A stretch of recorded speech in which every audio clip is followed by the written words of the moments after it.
Salut les mecs. Alors aujourd'hui, on va parler de ces films, de ces séries, de ces animés, peu importe, qui te lancent une grande question au début, qui te font croire qu'ils vont vraiment te retourner le cerveau avec une situation complexe moralement, du genre ouais, sauve ton pote ou sauve 10 inconnus, soit l'un soit l'autre, tu peux pas faire les deux. Voilà. Le genre d'œuvre qui te fait croire que oui, à la clé, il y aura une vraie réflexion philosophique. Sauf que, 5 minutes plus tard, l'histoire a déjà remplacé la fameuse question profonde par une baston, une explosion, 3 coups de feu et un personnage qui fait comme si de rien n'était. Bon, prenons un exemple simple, afin que vous puissiez à peu près comprendre de quoi je veux vous parler, les copains. Bon, Captain America Civil War, en principe, vous connaissez le film, voilà, MCU, tout ça. Bon, le film, en principe, lance un débat solide, en tout cas au début. Est-ce que les justiciers devraient agir sous contrôle international, ou est-ce qu'ils devraient faire un peu ce qu'ils veulent? Sauf que, bon, malheureusement, après 30 minutes de film, on remballe assez discrètement la paperasse de l'ONU pour un règlement de compte Tony Stark versus Captain America. The Dark Knight Rises fait plus ou moins la même chose également, puisqu'il flirte avec une vraie critique sociale. Est-ce que Gotham est juste? Est-ce que ces prisons le sont aussi? Sauf qu'à la fin du film, voilà, on essaie de nous brandir un compte à rebours nucléaire en mode non mais circulez, y a plus rien à questionner, Batman est gentil, Bane est méchant, voilà. Garez-vous et arrêtez de vous poser des questions. Game of Thrones aussi nous a servi la même béchamel, puisque ça commence avec une construction assez intéressante sur la trajectoire d'une libératrice pas parfaite mais crédible, Daenerys, pour ensuite malheureusement partir sur l'option incendie total et tonton Adolphe version meuf qui chevauche un dragon, et forcément ça transforme le débat sur la légitimité du pouvoir en barbecue géant à la fin de la saison 8. Voilà, saison 8 qui d'ailleurs aurait bien mérité elle aussi de finir en barbecue géant. Bref, vous avez plus ou moins compris. Bon,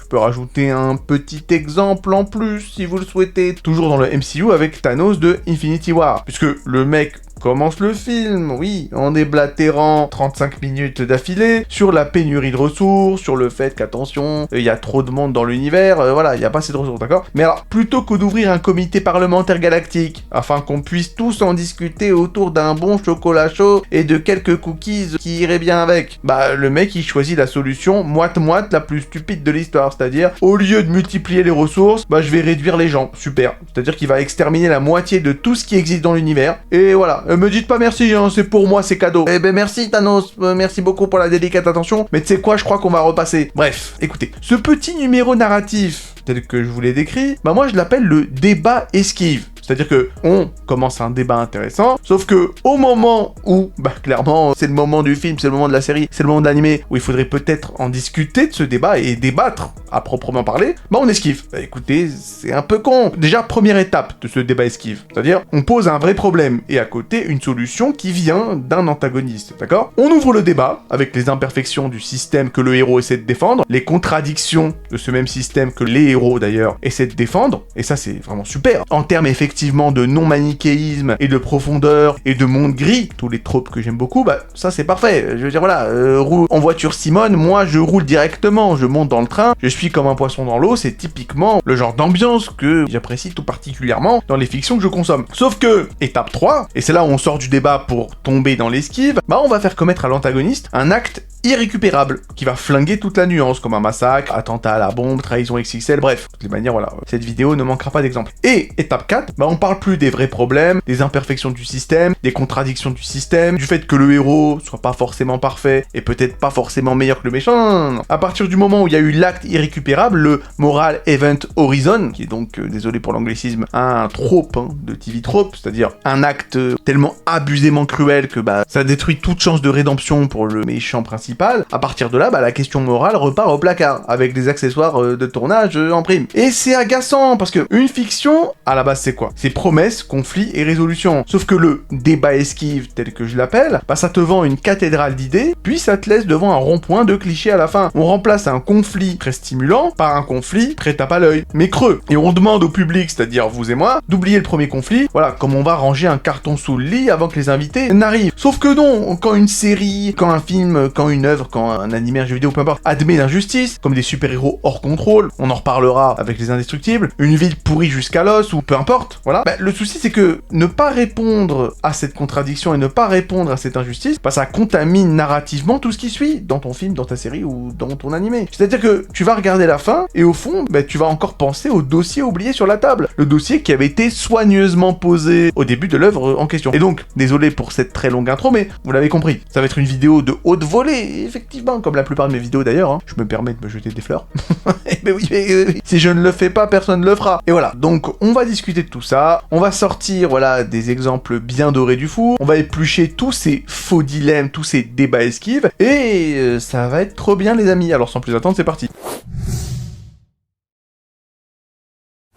Bon, alors, je vais commencer cette vidéo en reprenant les exemples dont j'ai déjà parlé il y a quelques instants, histoire de bien crever l'abcès, et ensuite, plus tard, je sortirai d'autres exemples dont j'ai pas encore parlé, d'accord? Bon, revenons encore une fois avec le premier cas d'école, c'est-à-dire Captain America Civil War, d'accord? Donc à la base, ce film aurait dû être une petite pépite de dilemme politique. La question, comme je l'ai déjà dit il y a quelques instants, bah elle est simple, elle est limpide, et en fait, elle est presque trop belle pour être vraie, surtout pour un film du MCU, parce que comme vous le savez, le MCU en général, c'est synonyme de médiocrité absolue, et c'est con parce que, encore une fois, la question qui est posée sur la table au début du film est des plus intéressantes, des plus complexes et épineuses, c'est-à-dire est-ce que les super-héros doivent continuer à agir en roue libre comme des rockstars en tournée mondiale, ou est-ce que ces mêmes super-héros doivent être placés sous la tutelle d'un organisme international, en l'occurrence l'ONU. Et franchement, l'ouverture du film nous vend du rêve. On a Wanda, la Scarlet Witch, qui foire son lancer de grenade psychique, et boum, civil pulvérisé. Résultat, les Nations Unies débarquent avec les accords de Sokovie, c'est-à-dire désormais, voilà, les Avengers devront avoir notre feu vert pour casser des immeubles dans des pays qui leur ont rien demandé. Et côté Tony Stark,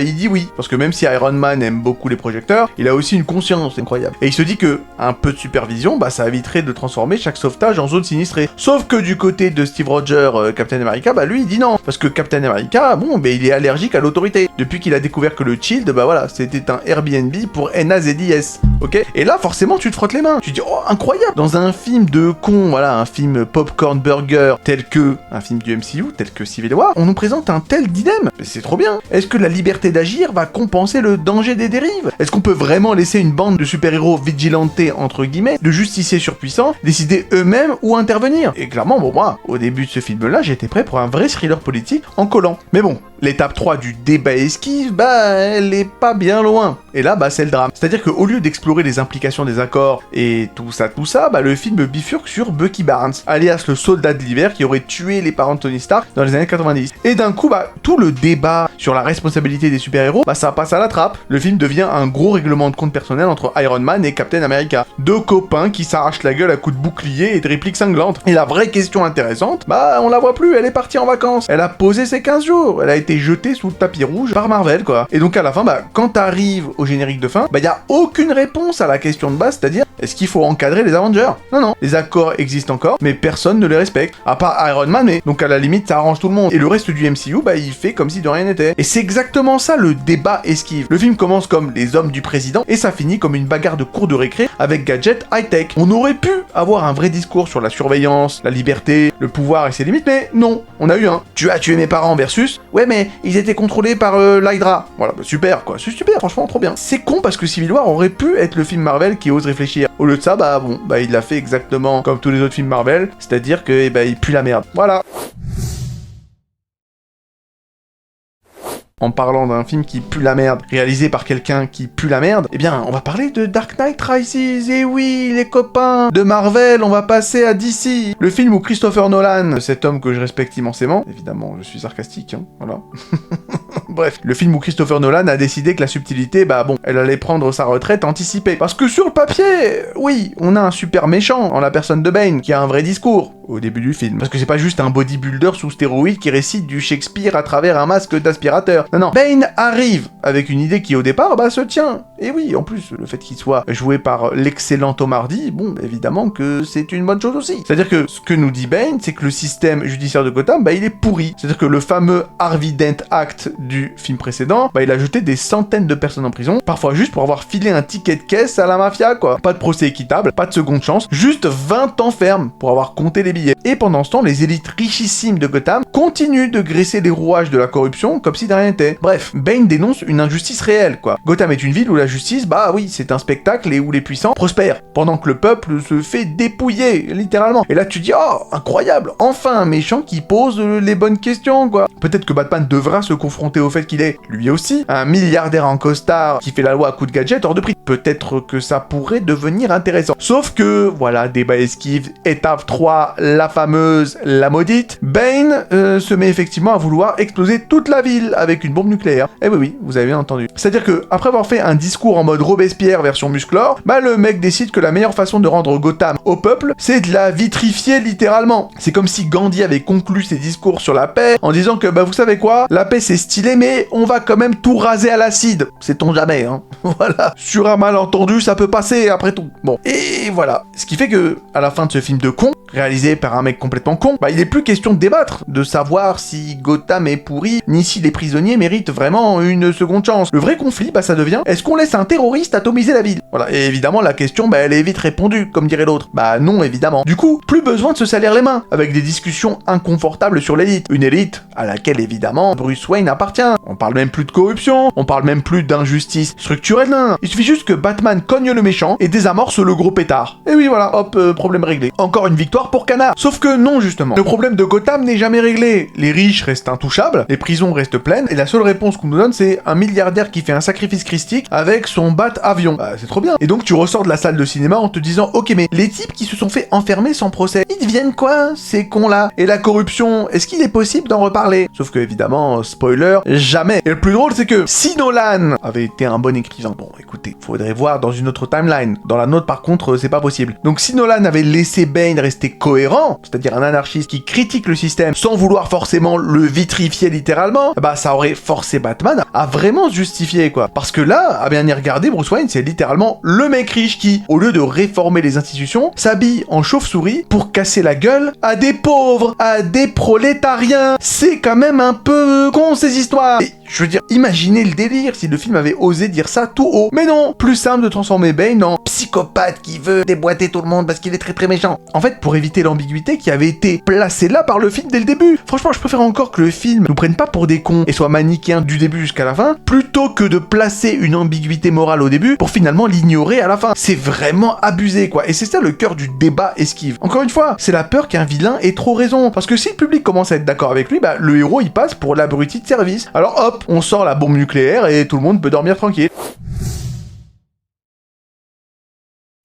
Et exemple numéro 3, donc le troisième exemple et en principe le dernier que j'avais effectivement donné dans l'intro, c'est-à-dire Game of Thrones, ok? Donc direction Westeros, les amis, vous l'aurez compris, le pays où tout le monde rêve d'un trône, sauf le spectateur. Parce que vous et moi, ce dont on rêve, c'est que les scénaristes, D.B. Weiss et David Benioff, ces énormes, ces gigantesques, ces titanesques, ces pharaonesques couilles de loup, puissent lire leurs propres notes. Parce que là, on va parler de Daenerys Targaryen, c'est-à-dire la briseuse de chaînes, la casseuse de roues, la casseuse de couilles plutôt, parce que pendant des saisons entières, Dany sera construite comme une figure complexe. Elle libère des esclaves, elle tente de gouverner mal, mais elle tente de gouverner, et elle a 3 gros dragons bien stokos, bien mastar, qui rendent n'importe quelle négociation beaucoup plus persuasive, évidemment, parce que oui, c'est trop bien. Mais elle est pas parfaite, la Dany. Elle est parfois autoritaire, parfois idéaliste, et bon, son combat pose quand même une vraie question. Qui mérite de régner? Est-ce que c'est le sang qui mérite, c'est-à-dire est-ce que c'est la lignée? Est-ce que c'est les actes qui méritent? Est-ce que c'est la compétence? Est-ce que le bon vieux Jean Neige, bâtard maladroit, mais honorable, est-ce que c'est lui qui devrait diriger? Spoiler, non, pas du tout. Non, je déteste Jean Neige. Qu'il aille se faire foutre. Ou est-ce que c'est Dany, héritière légitime, libératrice charismatique, mais un peu beaucoup pyromane sur les bords? Et là, tu te dis, waouh, on va avoir un débat fascinant sur la légitimité, sur le pouvoir et la folie héréditaire. Sauf que non, parce que qui voici, qui voit l'âge, qui vient tout de suite arriver à notre table, eh bien, c'est notre ami, c'est notre copain, c'est le débat esquive qui est là. Il est tout petit, il est tout kawaiiné, il est présent. Que fait la série au moment où il y a moyen de répondre à la question effectivement auquel personne ne veut répondre? Bah, la série nous sort la carte de la Mad Queen, de la reine folle, effectivement, comme un joker de fin de soirée. Et Dany, au lieu de gouverner en réformant, bah, elle décide un beau matin de carboniser Port-Réal et ses centaines de milliers d'habitants. Pas pour une raison stratégique, pas pour prouver un point politique. Non, non, juste parce que la lignée Targaryen est maudite, donc je deviens taré comme papa. Voilà, bah super. Sans parler, bien entendu, du fait que sa descente aux enfers n'a été que très très peu fusil de Tchékové. Voilà, et encore, je dis ça alors que le trope du héros qui tombe dans les ténèbres, l'un de mes tropes préférés. Mais là, c'est tellement mal fait que même moi, je suis obligé de tirer la sonnette d'alarme et insulter la paire de couilles de loup qui nous ont servi ça, quoi, malheureusement. Et ça, c'est le débat esquive dans sa forme la plus cruelle. Quand on détruit non seulement un dilemme moral passionnant, mais tout un arc de personnage, juste pour simplifier la fin. Parce que trop de complexité, apparemment, pour nos 2 couilles de loup préférées, ça le fait pas trop, quoi. Parce que oui, un conflit nuancé sur la légitimité du pouvoir, bah, ça demande un QI relativement pas trop bas pour pouvoir l'écrire correctement. Bon, je ne vais pas encore parler de testicules d'animaux, mais je pense que vous avez compris là où je voulais en venir, et on va passer à la suite. avant de passer à d'autres exemples de la fiction, la suite c'est de discuter, de se poser les copains, afin de parler des 3 types de débats esquives. Parce que bon, on a vu Civil War, on a vu Bane, on a vu Daenerys, on a vu tout ça s'effondrer comme des châteaux de cartes à la fin, d'accord? Mais je crois qu'il est temps de faire un peu de typologie, parce que oui, tous les débats esquives ne se ressemblent pas forcément. Certains sont maladroits, d'autres sont carrément des braquages en plein jour, et selon moi, on peut les ranger en 3 grandes catégories. Alors, le premier débat esquive, c'est le statu quo esquive, d'accord? C'est celui où, si jamais on allait au bout du dilemme, l'univers entier de l'œuvre en question se casserait la figure. L'exemple, je l'ai déjà dit, c'est Captain America Civil War, d'accord? Si les accords de Sokovie étaient vraiment appliqués, bah les Avengers ne pourraient plus sauver le monde à la cool. Il faudrait des réunions de l'ONU, des rapports et Spider-Man qui remplissent, voilà, plus de paperasse qu'ils ne tissent de toile. C'est pas très vendeur, hein. Surtout quand t'as 25 films qui attendent derrière à la queue leu, quoi. Et du coup, bah, on va changer de sujet. On va réduire le débat politique à une baston de potes. C'est l'équivalent narratif d'un politicien qui dit écoutez, la réforme est nécessaire, mais pas maintenant. Et pas maintenant, ça veut dire jamais, en fait, jamais maintenant. Ok, deuxième catégorie de débat esquive, c'est l'homme de paille esquive. C'est-à-dire que le méchant a un argument ultra solide, donc les scénaristes paniquent en mode non, mais on va rendre ce méchant totalement irrécupérable moralement pour que le public, c'est-à-dire vous et moi, arrête d'être d'accord avec lui. L'exemple parfait, je l'ai déjà donné, c'est Bane de The Dark Knight Rises. C'est-à-dire que sa critique du système judiciaire de Gotham est béton, mais si Batman devait vraiment y répondre, bah ça tournerait vite à pourquoi un milliardaire déguisé en mammifère volant décide de qui mérite la prison ou pas. Évidemment, bah ce serait pas très glorieux pour notre héros. Donc bah forcément, Nolan, bon, c'est pas une couille de loup, lui c'est une couille d'éléphant, clairement. Là c'est du niveau pachydermique de conneries. Bref, en tout cas, Nolan nous sort la bombe atomique du chapeau, Bane devient un terroriste caricatural, et le débat se volatilise. C'est l'homme de paille, parfait, c'est l'homme de paille, esquive, on ne combat plus les idées du méchant, on combat sa folie parce qu'il est devenu fou. Bah c'est super. Et le nombre d'exemples de ça, enfin, de toute façon j'en donnerai un peu plus tard, mais bon, par exemple, le roi Magnifico, c'est un exemple magnifique. Si vous me permettez ce calembour, parce que clairement c'est exactement ça. Le roi Magnifico, techniquement parlant, dans le film Wish, l'un des derniers Disney qui est sorti, bah il a totalement raison. Oui, on ne peut pas accorder à tout le monde tous leurs vœux. C'est pas possible, parce que dans ce film, tout le monde a un vœu et les vœux peuvent être exaucés. Il n'y a que le roi Magnifico qui peut décider si un vœu est exaucé ou pas. D'accord? C'est lui qui décide. C'est vrai qu'il y a un côté un peu fasciste. Mais d'un autre côté, le roi Magnifico a pas forcément tort. Enfin, je veux dire, si tout le monde peut voir son vœu exaucé, bon, j'ai pas forcément envie de vous dire ce qui pourrait se passer si un mec, je sais pas, voudrait envahir la Pologne. Après tout, on peut tous se voir refuser l'entrée de l'école des beaux-arts. Oui, bien sûr, on a tous un petit Autrichien moustachu en nous. On ne sait pas ce qui pourrait se passer. Je veux dire, évidemment que le roi Magnifico de Wish a raison. Il y a certains vœux qu'on ne peut pas exaucer, qu'on ne devrait pas exaucer. Parce qu'il y a des psychopathes ici-bas, en principe. Sauf que bien entendu, au bout de 30 minutes du film Wish, bah oui, le roi Magnifico devient complètement fou pour des raisons complètement fallacieuses. Évidemment, parce que sinon, bah, on serait obligé de dire que le méchant Magnifico a raison. Ce qui serait quand même un peu con. Enfin, écoutez, voilà, vous l'aurez compris, c'est le débat esquive le plus prégnant un peu partout, quoi. Mais il y a un troisième type de débat esquive, c'est-à-dire le « et attends une seconde, esquive ». Bon, écoutez, vous voyez que je suis pas forcément très bon pour coiner mes concepts, mais bon, écoutez, voilà. Contrairement à certains autres, je ne produis pas du concept 24 heures sur 24. Alors, ce débat esquive, il est un peu plus léger, c'est-à-dire que le méchant ne mène pas forcément un vrai débat moral, mais à un moment donné, il va lâcher une phrase qui te fait tiquer. C'est-à-dire que tu l'écoutes, et jusque-là, bon, c'était un gros méchant pas beau, mais dès qu'il dit cette phrase, tu te dis, mais il a raison, ce trou de balle, en fait. Et là, bah, sauf que ce petit moment-là, la fiction en question ne revient jamais dessus. Et là, je vais donner un autre exemple, que j'avais pas encore donné jusqu'à maintenant, bah, c'est Syndrome des Indestructibles. C'est-à-dire que son plan pour vendre sa technologie au monde entier, hein, afin que tout le monde devienne super, bah, c'est pas si bête que ça. C'est-à-dire que, je sais pas, imaginer des prothèses bioniques pour les handicapés, des gadgets accessibles à tous, et voilà, que ce soit pas juste les gens bénis génétiquement qui ont droit à des pouvoirs, mais oui, que ce soit égalitaire, que tout le monde puisse avoir la super force de Monsieur Indestructible et ainsi de suite, d'accord? Sauf que le film balaie cette excellente idée d'un rire diabolique de notre ami Syndrome, et hop, c'est classé dans la colonne mauvaise idée de méchant. Alors que, techniquement parlant, l'idée de Syndrome est tout à fait recevable. Là, il y a une vraie piste de réflexion sur l'égalité et le mérite, quoi. Sauf que, vu que Syndrome est méchant et que Monsieur Indestructible est gentil, bah, on se pose plus la question. Et donc voilà, vous avez les 3 variantes de la même arnaque. Le statu quo esquive qui sert à préserver une franchise, comme on entretient un aquarium fragile où il y a un requin-tigre dedans, l'homme de paille esquive qui évite que le public commence à trop aimer les arguments du méchant, et attends une seconde esquive, bah, qui laisse des miettes de débat sans jamais les ramasser. S'il y a bien un exemple d'un film, on va dire, relativement méconnu, qui mixe tous ces débats esquives en un seul film, eh bien c'est Justin et la légende des chevaliers. Alors techniquement dans le film ils disent Justin. Bon, c'est un peu ridicule, puisque c'est quand même censé être un film qui se passe à l'époque des chevaliers en mode médiéval. Le gars il s'appelle Justin Bieber, Justin, ça n'a aucun sens, tu vois. Appelons-le Justin après tout, peu importe. Il s'agit en effet d'un petit film d'animation espagnol de 2013, hein. Donc Justin et la légende des chevaliers, ou Justin and the Knight of Valor. Oui, celui avec Antonio Banderas et Alfred Molina au doublage. Bah oui, pourquoi pas. Et sur le papier, bah c'est une histoire mignonne pour gamins, quoi. Il s'agit tout simplement d'un royaume où les chevaliers ont été bannis, au profit d'un système légal ultra bureaucratique, avec des avocats, bon, vu que c'est du Moyen-Âge, ils appellent ça des sénéchaux, mais techniquement, c'est des avocats, ok, qui règnent en maître absolu sur le royaume. Et c'est intéressant, enfin, je veux dire, imagine un monde où tes super-héros préférés ont été remplacés par des notaires en toge, paperasse, amende et zéro baston. C'est-à-dire que s'il y a un méchant dragon qui kidnappe la princesse, bah oui, bah tu vas appeler Dupont-Moretti, mais tu vas pas appeler Lancelot du Lac. Pourquoi pas? C'est une question intéressante. Et justement, la question, elle va être posée par Héraclio, le gros méchant du film,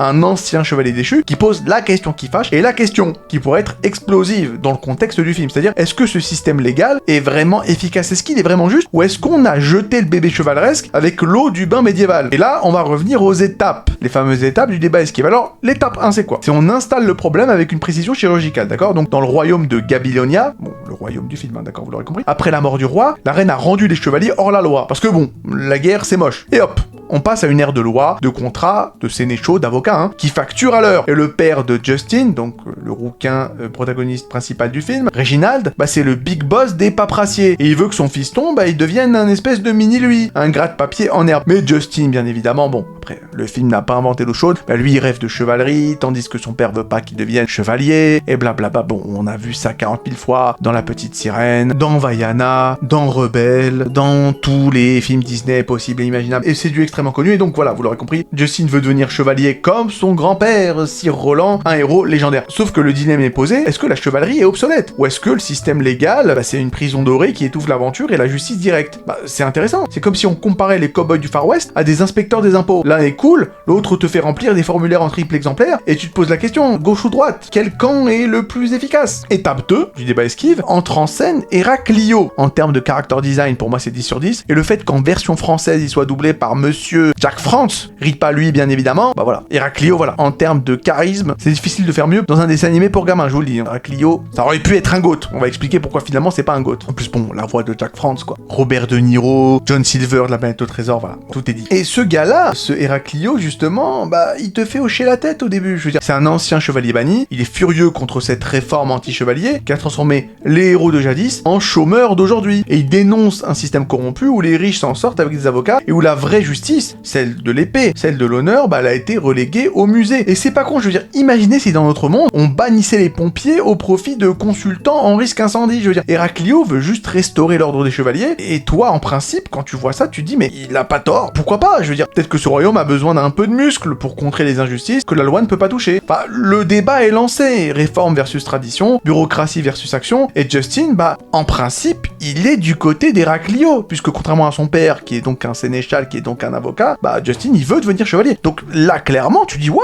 ça va être intéressant. Héraclio est clairement, bon, pas un mec forcément très recommandable, surtout qu'on apprend assez rapidement qu'il est celui qui a tué le grand-père de Justin. Donc forcément, Justin et lui sont destinés à se battre, forcément, parce que oui, Justin veut venger son grand-père. Mais d'un autre côté, techniquement parlant, il est moralement complètement du côté d'Héraclio. Ça, c'est une vraie question, ça, c'est un vrai dilemme, c'est un vrai conflit. D'autant que, pendant un certain moment dans le film, Héraclio est toujours plus ou moins montré, bon, comme un méchant, mais on sous-entend qu'il a quand même un cœur. Par exemple, lors du flashback, on le voit tuer le grand-père de Justin, donc Sir Roland. Bon, il le tue en faisant preuve de lâcheté, d'accord, bon, c'est un grand méchant, mais quand il le tue, tu sens que dans son regard, il est pas bien du tout, quoi. Il regrette ce qu'il a fait, il est pas en train de rigoler, par exemple. Ou quand il voit que Sir Clorex, l'espèce de faux chevalier qui est doublé par Antonio Banderas, lui livre la princesse, d'ailleurs, puisqu'il voulait la rançonner, bon bref, lorsqu'il lui livre la princesse et qu'il commence à parler de fric, Héraclio veut juste le buter, parce que il a encore cet aspect chevaleresque, quoi, même si c'est un méchant, il a encore cet aspect-là. Il y a plein de fois dans le film où tu vois que c'est un salopard, mais il a quand même un cœur, il a quand même l'aspect un peu chevalier. C'est comme ça qu'on écrit un bon méchant, désolé de le dire. Sauf que, étape 3 du débat esquive,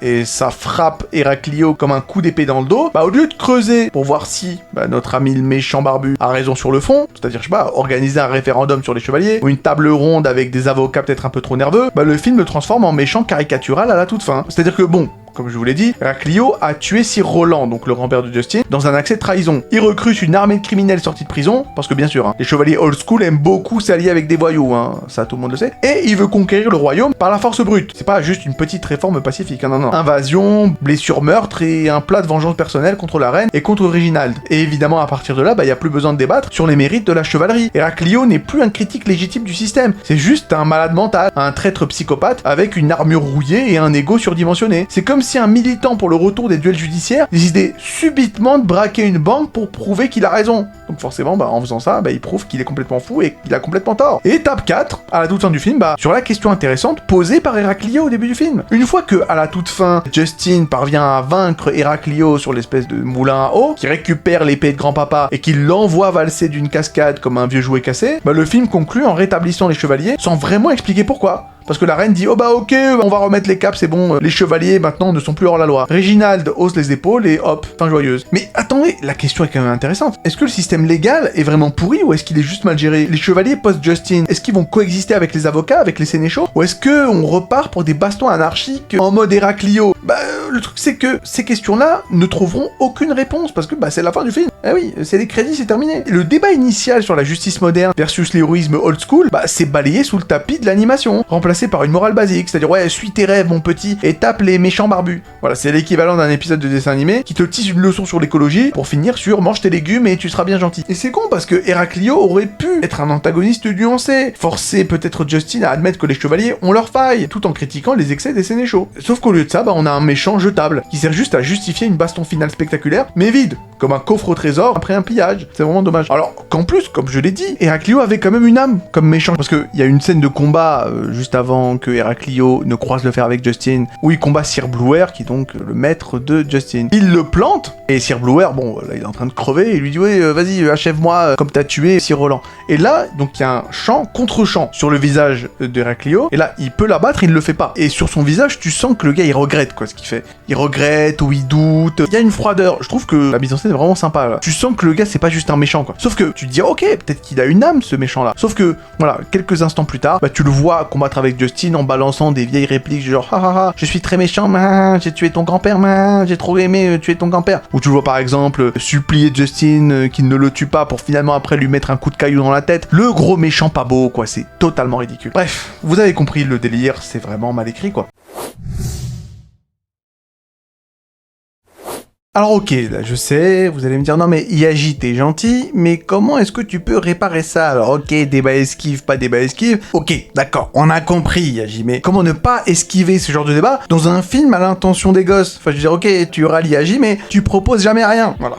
Et écoutez les gars, si vous me dites ça, moi je vous réponds, calmez-vous, détendez-vous, relax, baissez d'un ton, et je pense clairement qu'on pourrait avoir une discussion sans forcément brandir la constitution des dessins animés. Écoutez, les mecs, je râle, mais je vais proposer quelque chose d'un peu mieux que ce qu'a fait effectivement le film en question, d'accord? Je vais vous donner la version corrigée par mes petites mimines. Et surtout, il faut quand même partir d'un postulat commun, et ce postulat, qu'est-ce qu'il est? C'est que oui, les gosses peuvent comprendre la nuance entre je suis méchant parce que j'aime le mal et je suis méchant parce que j'ai mal. Et la différence, c'est la même qu'entre un avocat véreux et un avocat payé honnêtement. C'est la motivation. Alors déjà, le premier truc que je corrigerais dans Justin et la légende des chevaliers, afin de le rendre mieux écrit et surtout de dégager ce débat esquive, déjà, le premier truc c'est on vire tout le délire d'Héraclio avec ouais je veux devenir roi, d'accord? Ça c'est vraiment du cliché à usage unique, on dégage le fait que Héraclio veuille remplacer la reine, ok? Parce que c'est un peu le mot de passe universel du scénariste fainéant, c'est-à-dire que Héraclio dans ma version ne veut pas être roi, d'accord? Il veut pas juste conquérir le monde parce que ça c'est trop simple, juste pour bien montrer que c'est un vilain pas beau, ça m'intéresse pas, d'accord? Non, mon Héraclio veut juste réparer le monde qu'il a vu sombrer dans la paperasse, d'accord? Et il croit sincèrement que sans chevalier, la justice est morte. C'est pas un despote frustré, c'est un idéaliste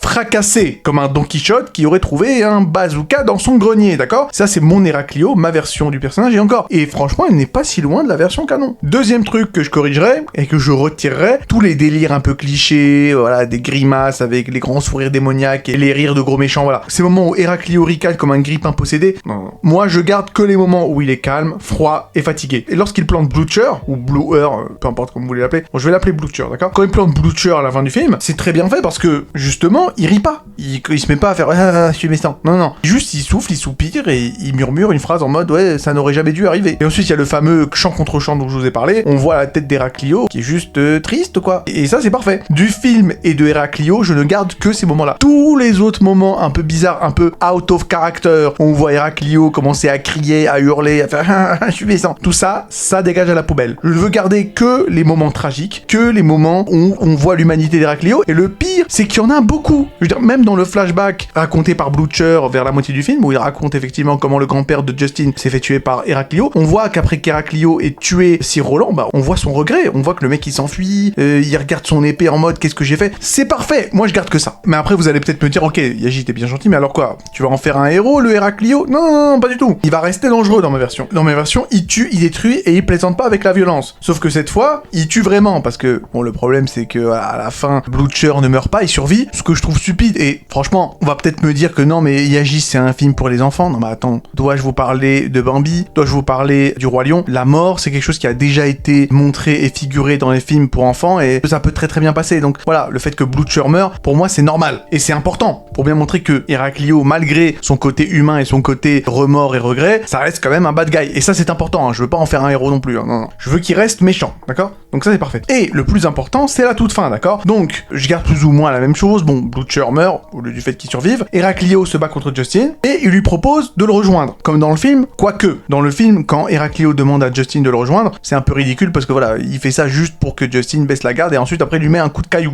En mode afghan, et moi, c'est pas ce que je veux. Non. Il lui propose de le rejoindre, mais pas comme une ruse, mais vraiment comme une offre honnête. En mode, ok, toi et moi, on veut exactement la même chose, c'est-à-dire remettre les chevaliers au goût du jour. Donc, viens avec moi, prends ma cause, et toi et moi, on arrivera à atteindre le but qu'on a en commun, c'est-à-dire de faire en sorte que les chevaliers puissent revenir au devant de la scène. Héraclio veut ça, Justin veut ça, c'est parfait. Et justement, là, on verra Justin hésiter pour la première fois. Justin qui, depuis le début du film, crache sur son père qui veut qu'il devienne sénéchal, crache sur toutes les personnes qui considèrent que les chevaliers, c'est de l'histoire ancienne. Non. Justin, depuis le début du film, il veut devenir chevalier. Et là, vers la fin, tu le verrais douter. Parce que il verrait en Héraclio le mec qui voulait devenir, finalement. Et il le voit en face de lui, et c'est pas forcément une vision positive, quoi. Il verrait en Héraclio une version déformée de son propre rêve. Le héros, qui veut sauver le monde. Sauf que là, tout ce qu'il verrait, c'est pas un mec qui sauve le monde, c'est surtout un mec qui blesse le monde, en fait. Et là, ça devient puissant narrativement. Là, t'as un vrai miroir moral, pas juste une baston finale du bien contre le mal, avec effet de lumière et morale de calendrier. Et la conclusion reste la même. Attention, hein. Peut-être que certains croyaient que j'allais faire en sorte qu'Héraclio gagne. Non, pas du tout. Non. Justin gagne, Héraclio tombe dans la cascade, comme dans le film de base, là-dessus, y a pas de souci. Mais, et attention, là, c'est un gros changement, Justin décide de ne pas devenir chevalier, d'accord? Là, il range l'épée et il comprend que la chevalerie, c'est noble, mais c'est fini. Et d'ailleurs, son grand-père, Sir Roland,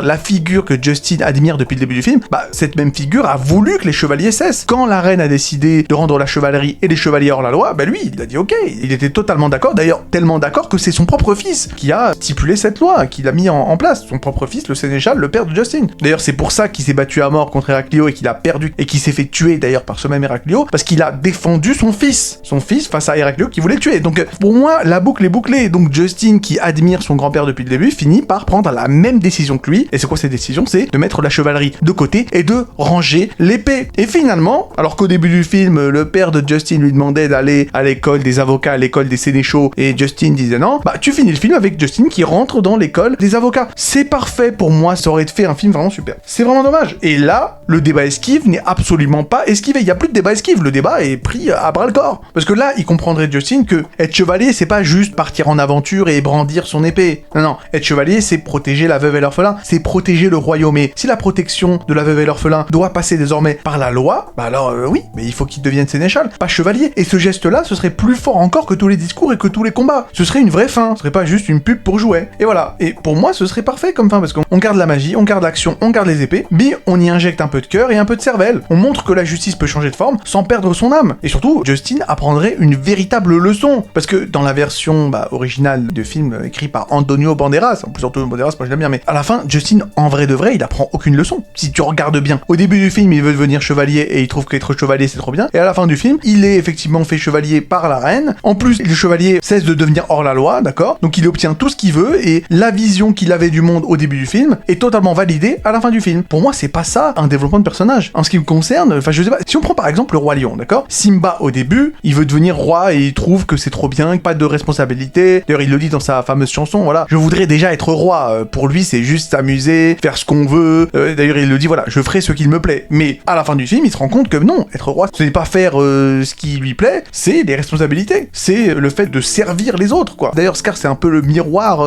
de ce qu'il était au début du film, parce que Scar, il fait exactement ce qui lui plaît. À la fin, la Terre de Lion, c'est une terre stérile. Et donc, justement, Simba apprend une vraie leçon, au-delà même des Hakuna Hakuna Matata et d'autres leçons là. Mais Simba du début du film a une vision de la royauté et du leadership qui est totalement diamétralement opposée à la vision qu'il a à la fin de ce même film. Enfin, pour moi, c'est ça un développement de personnage. C'est pas un mec qui a une idée bien particulière sur un concept et qui, à la fin du film, voit toutes ses idées et toute sa vision totalement validée par le film en fait. Pour moi, c'est pas ça un bon film, c'est pas ça un film bien écrit. Je suis vraiment désolé. Voilà. Enfin, de toutes les manières, écoutez, j'en ai déjà assez parlé. Passons à la suite. Parce que la pire occurrence, c'est dans Avatar et surtout, c'est dans La Légende de Korra. Si le débat esquive c'est un virus, Michael Dante Di Martino et Brian Konietzko, c'est-à-dire les papas d'Avatar et La Légende de Korra, ils en sont littéralement les super propagateurs. C'est-à-dire que ces gars ont inventé des dilemmes moraux plus savoureux qu'un plat de nouilles de l'oncle Hiro pour finalement les balancer par la fenêtre comme si de rien n'était. Et pas une fois ou deux fois, non. 6 fois sur les 2 séries. Vraiment, record olympique de la nuance bâclée. Alors on va commencer avec Jet, d'accord ?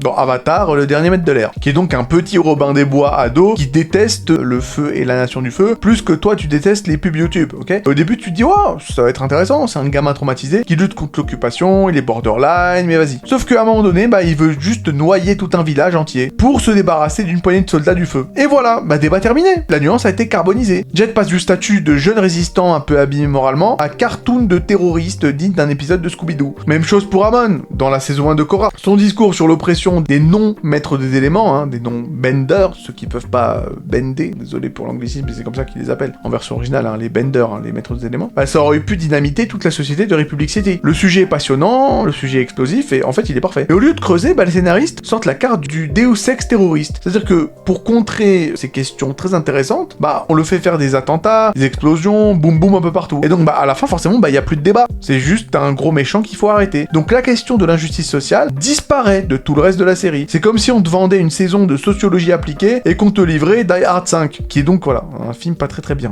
De toutes les manières, pour ceux qui se posent la question, j'ai fait une vidéo, en principe, sur la chute de la saga Die Hard. Mais bon, encore une fois, ce n'est pas fini, parce que dans la saison 2 de Korra, il y a Unalaq, cet oncle à l'air mystique qui prêche la réunification du monde spirituel et du monde matériel. Encore une fois, l'idée est pas conne. C'est vrai que les avatars passent leur temps à bricoler entre les deux, sans jamais trouver de vrais équilibres. Mais voilà, évidemment, plutôt que d'explorer le débat, on apprend qu'Unalaq, en fait, c'est un gros méchant, il veut en fait devenir l'avatar noir version kaiju démoniaque, et la nuance, elle se retrouve jetée à la poubelle, forcément. On passe maintenant à la saison 4 avec Kuvira, et j'esquive très soigneusement la saison 3, parce qu'évidemment, dans la saison 3, il y a un certain chauve que j'apprécie énormément, dirais-je même plus, un certain Goat, que je n'égratignerai pas, évidemment Zahir. Gros bisous sur son gros crâne. Donc on passe directement à la saison 4 avec Kuvira. Et clairement, c'est l'un des cas les plus cruels de débat esquive. Parce qu'au départ, elle est crédible, c'est une leader autoritaire, mais elle est compétente. Et elle reconstruit le royaume de la Terre après le chaos, évidemment, de l'anarchisme de Zahir. Sauf que face à elle, il y a le prince Wu, une nouille ambulante, et donc le dilemme, il est passionnant. Est-ce qu'une main de fer vaut mieux, puisque ça permet de tout stabiliser, ou est-ce qu'un retour à une monarchie médiocre est peut-être préférable? Sauf que soudain, elle devient effectivement, le moustachu autrichien peintre, avec un canon géant et des camps de concentration. Donc voilà, rideau, c'est fini, le débat est mort, c'est terminé. Il faut juste détruire l'espèce de méca de Kuvira. Évidemment que la nuance est partie en vacances. Une nuance qui n'est pas partie en vacances dans la saison 3, avec notre ami Zahir, justement. C'est pour ça que c'est un goal. Parce que son délire sur l'anarchie est très intéressant, parce que lorsque Zahir tue l'espèce d'impératrice de la Terre en lui enlevant tout l'air de ses poumons, dans une scène absolument glaçante, au lieu de faire le gros méchant et de prendre le trône de la reine, il décide de pas le faire. Il peut devenir le roi, oui, je vais devenir le méchant, l'empereur méchant. Non. Au début, il a dit qu'il ne voulait pas le pouvoir, et à la fin, alors qu'il a le pouvoir à portée de main, il le refuse. Il passe à la radio, et il annonce à tous les habitants du royaume de la Terre que non, ils sont libres. Il y a plus de maître, il y a plus de leader. J'ai envie de dire, c'est un anarchiste, ni Dieu ni maître, comme ils disent, donc clairement, il va au bout du délire, le Zahir. J'ai pas dit que j'étais d'accord avec lui. L'anarchisme, c'est pas vraiment mon délire. Mais au moins, ce qui est certain, c'est que le gars est cohérent. La mauvaise idée, ça aurait été de le rendre complètement méchant et de faire en sorte qu'il soit pas cohérent jusqu'au bout. Et qu'on se dise qu'à la fin, il faut l'arrêter parce qu'il est méchant. Mais non, il est allé au bout de son délire. Il est complètement cohérent avec son idéologie. Il a dit qu'il voulait pas de pouvoir. Il détruit les représentants du pouvoir et il ne les remplace pas. Mais c'est parfait. Et malheureusement, bon, c'est la seule chose de parfaite dans Korra. Malheureusement. Et on va finir en revenant à Avatar, le dernier maître de l'air, avec la mère et le père et le grand-père de tous les débats esquives, c'est-à-dire Aang, pacifiste convaincu, qui doit affronter le seigneur du feu, Ozai. Et évidemment, tous ses proches lui disent, écoute, Aang, t'es bien gentil d'être un pacifiste, espèce de trou de balle, mais là, il faut le tuer, là, y a pas le choix. Sauf que Aang veut respecter sa culture et ses valeurs de pacifiste. Et toi, bon, spectateur, tu retiens ton souffle. Comment est-ce qu'il va concilier ses principes et la nécessité d'arrêter un tyran? Bah, sauf qu'il n'y a pas de réponse, c'est-à-dire qu'il y a une tortue lion géante qui surgit du néant pour lui donner un pouvoir magique inconnu qui lui permet de retirer les pouvoirs d'Ozai sans le tuer. Voilà, problème résolu, débat envolé, générique, merci d'être passé, va te faire foutre. Donc bon, voilà quoi. Avatar et Korra, c'est un peu comme ce pote qui te promet que « Attention, ce soir, je vais cuisiner !» Et à la fin, bah, il te sert des pâtes au beurre 6 fois de suite. C'est mangeable, mais bon, tu vas pas manger ça.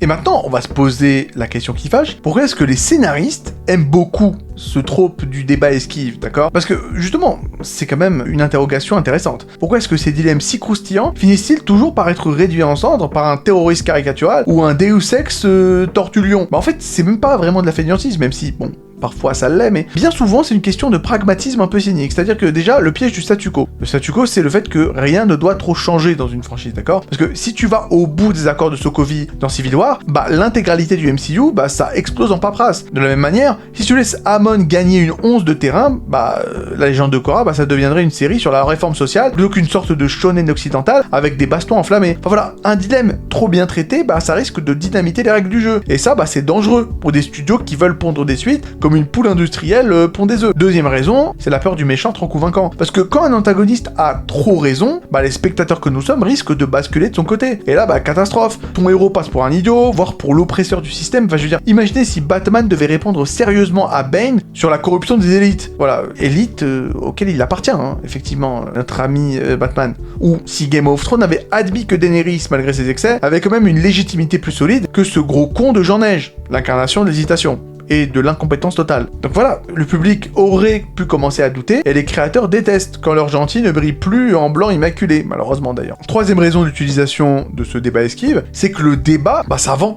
Un bon dilemme moral, ça vend, les amis. Je veux dire, Marvel avait fait toute la promo Civil War sur le fameux, voilà, Team Captain America versus Team Iron Man, quoi. Et les fans débattaient sur les forums, Twitter s'enflammait, et c'était l'événement. Mais en vrai, bah, le studio savait qu'il n'irait pas au bout. Le dilemme est utilisé comme un appât promotionnel, pas comme un sujet narratif. C'est comme teaser un menu gourmet et servir un burger en micro-ondes à la clé. Quatrième raison, bah, c'est le confort du manichéisme. Parce qu'on va être honnête, c'est plus simple de conclure une saison par le héros tape le méchant et il gagne parce qu'il est gentil, que par le héros a tort sur certains points, l'antagoniste avait raison sur d'autres points, et tout le monde repart avec un traumatisme collectif. Bon bah moi c'est le truc que je préfère le plus, évidemment. D'ailleurs c'est pour ça que moi je take up the line all the way. Mais c'est pas forcément facile d'écrire ce genre de truc. Parce que le premier format, c'est-à-dire le manichéisme total des gentils contre les méchants, bah ça tient en 45 minutes d'épisode. Sauf que le second, bah ça demande une réécriture complète des bases de l'univers. Et comme les séries doivent rester accessibles au plus grand nombre, bah le choix est vite fait. Adieu nuance, bonjour explosion. Cinquième raison, qui se rapporte un peu à la troisième raison, bah encore une fois, c'est bien de donner l'illusion de la profondeur parce que introduire un dilemme moral, bah ça donne l'air intelligent. Et le spectateur, bah il se dit, waouh, cette œuvre-là ose poser des questions adultes. Mais c'est sympathique de poser des questions adultes, mais si derrière il n'y a pas de réponse à tes questions adultes, bah mieux vaut ne pas les poser directement, quoi. Ça fera gagner du temps à tout le monde, parce que même si la résolution est torchée, la simple présence de la question adulte suffit pour beaucoup à donner un vernis de profondeur, alors qu'en fait, bah c'est juste de la connerie. C'est un cache-misère narratif. On fait semblant d'être philosophe, puis on remballe tout ça quand ça commence à sentir trop fort la politique. Et c'est un cercle vicieux à la fin. Parce que plus une série, ou un film, ou un jeu vidéo, peu importe, est ambitieux, et plus cette œuvre a envie de nous sortir des dilemmes intéressants, d'accord? Mais plus l'œuvre est ambitieuse, commercialement, on s'entend, hein, avec franchise, spin-off et merchandising, et plus elle doit esquiver tous les débats un peu dangereux pour rien casser et pas changer le statu quo. C'est comme une voiture de luxe, ça a l'air puissant, mais tu dépasseras jamais vraiment les 50 km/h parce que, bah, t'as pas envie de la rayer, quoi, et c'est exactement ça. Et voilà, on va s'arrêter là. Très honnêtement, je pourrais encore en parler pendant des heures et des heures et des heures et des heures. Pour être tout à fait honnête avec vous, je suis très fatigué. Et ces derniers temps, voilà, je suis un peu sous le feu. Pas sous le feu des projecteurs, mais bref, voilà, il se passe beaucoup de choses. Je suis un peu fatigué, donc je vais m'arrêter là. Mais je pourrais encore continuer longtemps. Le délire des débats esquives, je veux dire, c'est là depuis la nuit des temps. Je pourrais par exemple vous parler de Assassin's Creed. Voilà. Si on compare le premier Assassin's Creed à tous les autres Assassin's Creed, c'est la mort à l'arrivée. Je veux dire, moi ce qui me fait rire avec Assassin's Creed, c'est que bien souvent, on te dit que la saga Assassin's Creed est morte à partir du 4, à partir du 5, à partir du 6. En ce qui me concerne, de toutes les manières, j'avais sorti une vidéo vidéo il y a bien des années là-dessus. Pour moi, la saga Assassin's Creed est morte à partir du 1. Après le 1, c'est mort déjà. Pourquoi c'est mort? Parce que toute la subtilité morale du premier, c'est-à-dire le rien n'est vrai, tout est permis, bah c'est parti avec le 2, le 3, le 4, le 5, le 6. Parce que le truc avec le premier Assassin's Creed, et je dis bien juste le premier, hein, parce que la suite après ça part en couille dès le deuxième, mais bon, on va quand même poser le décor, c'est que le premier opus te balançait direct un uppercut existentiel, c'est-à-dire que les assassins et les templiers veulent exactement la même chose, c'est-à-dire la paix en toute chose, la paix dans la Terre Sainte, d'accord? Mais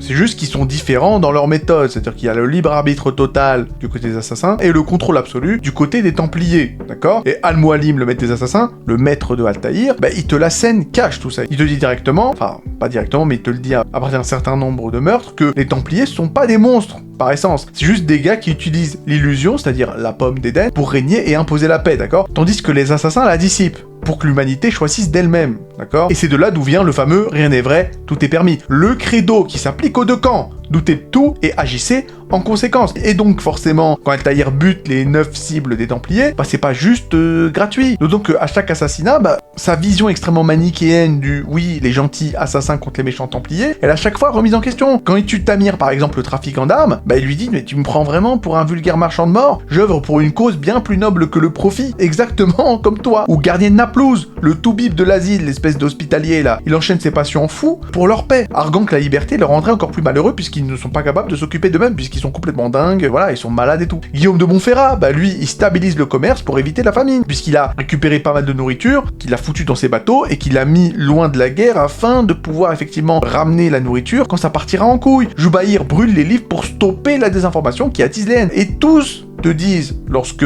incarnant Altaïr, tu les tues, ils te disent « Nous, on sauve les innocents exactement comme toi, Altaïr. On n'est pas différent de toi. » Et Altaïr, et d'ailleurs le joueur incarnant Altaïr, doute et interroge Al-Mualim après chaque kill, après chaque meurtre, en mode « Ouais, ben, maître, ils parlaient tous de paix. » Le boss, bien sûr, il veut pas trop en parler, l'ami Al-Mualim. Mais le doute s'installe. Et puis à la fin, bah, le twist est magistral. Robert de Sablé, le grand maître des Templiers, lorsqu'il agonise, bah, il te dit que, en fait, finalement, il est exactement comme toi, parce que bah, il a été manipulé par Al-Mualim, exactement comme le joueur et exactement comme Altaïr. Et donc, attention, twist, Al-Mualim est le 10e Templier, et il t'a manipulé, toi, comme Robert de Sablé, pour ses propres ambitions. Et les deux camps avaient raison sur le fond. Et finalement, bah, c'est Al-Mualim qui t'a obligé, enfin qui a obligé les Templiers et les Assassins à s'entretuer les uns les autres, alors que finalement, ils se battaient pour la même chose. C'est ça qui est intéressant. Sauf que à partir de Assassin's Creed 2, bah, le switch a été total. Bah oui. Le grand méchant du jeu, par exemple, de Assassin's Creed 2, bah, c'est Rodrigo Borgia, d'accord? Qui bute la famille d'Ezio, père, frère pendu, hein, on s'en bat les couilles, pas pour un grand dessin philosophique, mais parce que oui, Giovanni Auditore a fouiné dans ses complots de Templiers, d'accord? Et donc voilà, Rodrigo, c'est un gros méchant, un mégalo pur jus. Il veut le Vatican parce qu'il est très très méchant, voilà, super. Maintenant, les Templiers sont des despotes corrompus, des méchants pas beaux, et les assassins, bah c'est des rebelles charismatiques qui sont très gentils. Et voilà, et à partir de là, bah, c'est le plongeon en chute libre. Bien sûr, Assassin's Creed 3 essaie de nuancer un peu avec Eita, mais ça reste relativement manichéen. Black Flag et Rogue, même chose et encore pire, même si Edward vire Templier à la fin, ça peut être intéressant, mais c'est l'exception, et Origin et après, bah voilà, c'est fini, quoi, c'est fini. Et Dieu ne se demande jamais si Rodrigo avait peut-être raison, si le credo était peut-être pas si bien que ça, bref, voilà. Encore une fois, on se pose la question, pourquoi ce débat esquive? Pourquoi c'est esquive? Parce que le débat du premier Assassin's Creed était extraordinaire. Pourquoi ne pas avoir continué sur ce non-manichéisme, sur ce conflit super intéressant moralement? Pourquoi avoir sombré immédiatement dans le manichéisme et dans le conflit enfantin entre bien et mal à partir d'Assassin's Creed 2? Bah la question, il est très simple. De toutes les manières, c'est Ubisoft, c'est pour le cash.